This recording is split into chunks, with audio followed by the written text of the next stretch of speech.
નમસ્કાર પશુપાલક મિત્રો, આપણે જોઈ શકીએ છીએ કે આનો બાવલું છે એ ઉપર સુધી એક આંચળ છે એ ખરાબ થયેલો છે,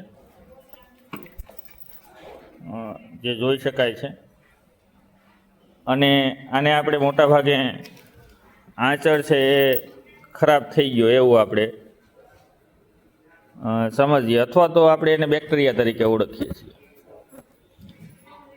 આ જે બાવલું ખરાબ થયું છે એની પાછળનું કારણ છે ડ્રાય બેક્ટેરિયા.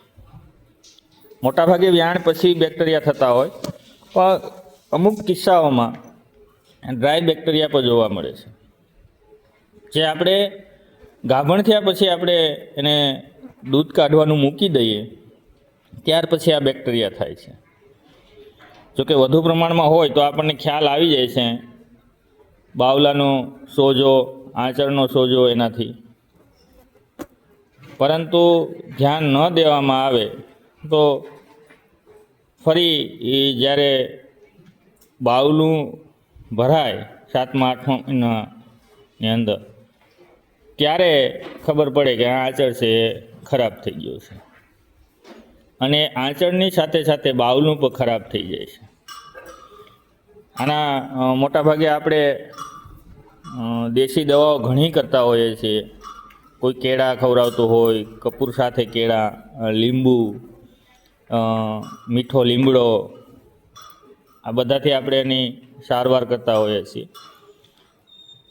પરંતુ જ્યારે દોહવામાં આવે ત્યારે ચારેય આંચળમાંથી થોડું થોડું દૂધ લઈ લઈએ તો આપણને ખ્યાલ આવી જતો હોય છે. અને અત્યારે તો એનો ટેસ્ટિંગ માટે ટેપ પણ આવે છે, જેનાથી આપણે ખ્યાલ આવી શકે. અને જ્યારે ગાયને છોડવાની હોય ત્યારે પણ એ ટેસ્ટિંગ કરી લેવું જોઈએ. અને શરૂઆતની અંદર જ્યારે ગાયનું વ્યાણ થાય ત્યારે દોહતા પહેલાં અને દોહી લીધા પછી ફટકડીના પાણીથી અથવા ગરમ પાણીથી બાવલાને સાફ કરી નાખવું જોઈએ, અને નીચે છે એ સૂકું રાખવું જોઈએ, જેથી વાયરસ કે બેક્ટેરિયા ફેલાવાની સંભાવના છે એ ઘટી જતી હોય છે.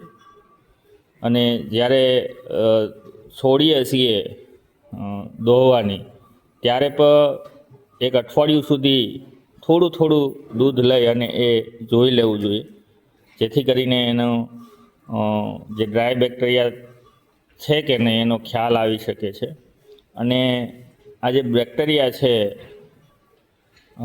એની સારવાર તાત્કાલિક ધોરણે કરાવવી જોઈએ, જેથી કરીને એના આંચળ કે બાવલું છે એ બગડતું અટકાવી શકાય છે. જય ગૌ માતા, વંદે ગૌ માતા.